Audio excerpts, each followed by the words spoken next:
This is just a short recap to those of you who asked about the tent.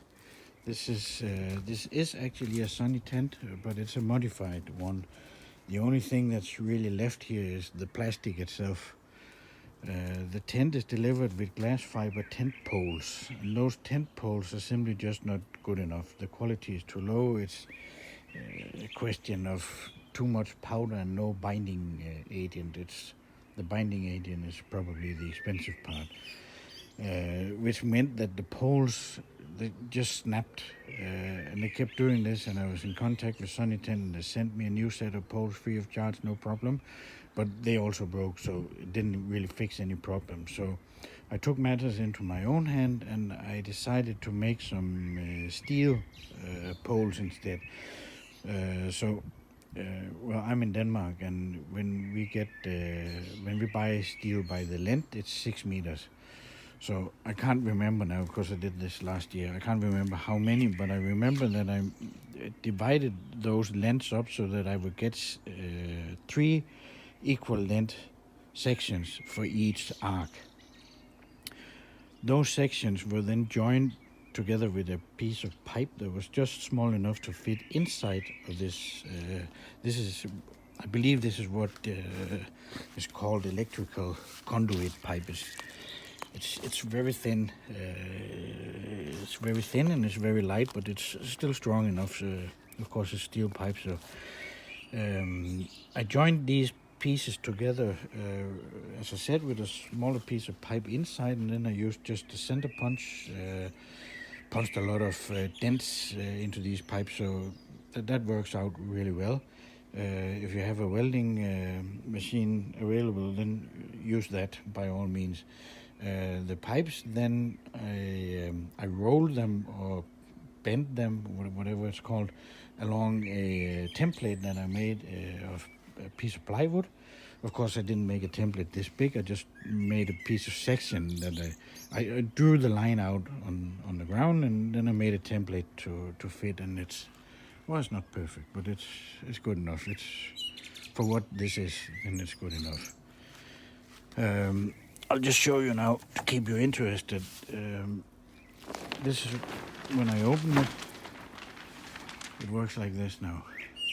It's completely straight, and I have this open even when the wind is blowing 10 meters a second or even more. But in order to do that, I also had to modify the bracket. Now, of course, this is not mounted in the ground, so I don't use the ground mounting device I never had, because when this pool was at the back of our house, we had patio pavers, so I just drilled those brackets into the pavers. But that was the brackets that came with the Sunny Tent, and they were also not good enough. So I had to make some changes to this, and I just went to the local hardware store and I found these. I thought they looked nice. I would have liked a sort of a strengthening piece of triangle in here, but it wasn't available, and this is proved to be good enough. So this is just an L bracket. This is mounted into the structure underneath these boards.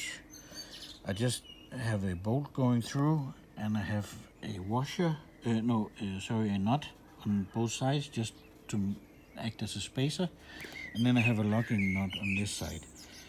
On this side, there's one feature that I had to cut out this in order for making these able to fit in here when it opens and closes. Well, that's basically it for the tent. Someone was also asking a question what I do with the equipment. Well, when the pool was at the back of our house, I had a shed behind the garage where all the equipment was housed. Now I'm in the process of building a shed here, which, well, this is the heat pump. I don't need to access that. That's just going to be covered, and I'll make a hole for the intake for air here. And I'll see if I can make some sort of a duct that'll go out here that ensures that the air gets blown away. This will be a lid. Oh, in fact, it already is a lid, so I can open it and look down on the equipment. And of course, there's the filter pump, and this is the salt the chlorine generator from the salt. This is the newest version, and this works like a charm. Last year and the year before we had the older version, which was unable to clean the electrolytic cell. The one that's in here. This has a self-cleaning mode, and it's really working out well. I haven't had any problems with this. It's running every day. There's no alarms, not anything. So I recommend that. But it has to be the newest version. And take a look at this. There's a number here. Set at 62.2.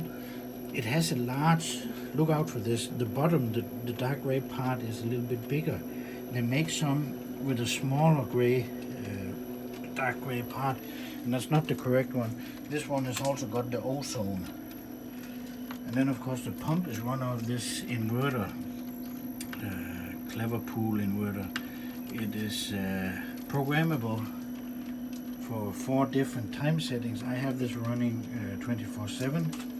And that's in order to maintain the temperature of the water in the pool.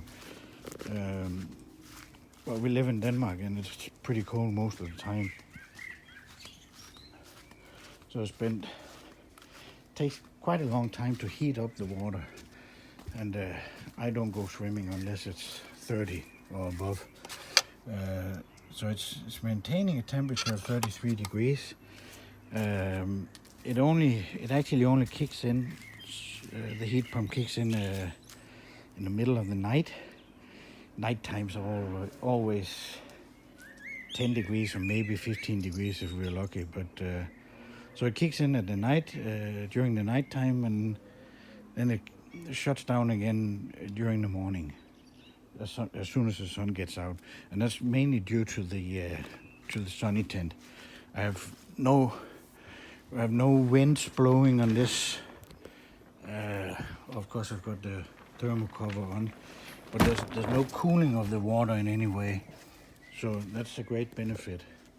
Well, I guess this is actually not a short video, but feel free to ask any questions in the comments below. Thank you very much.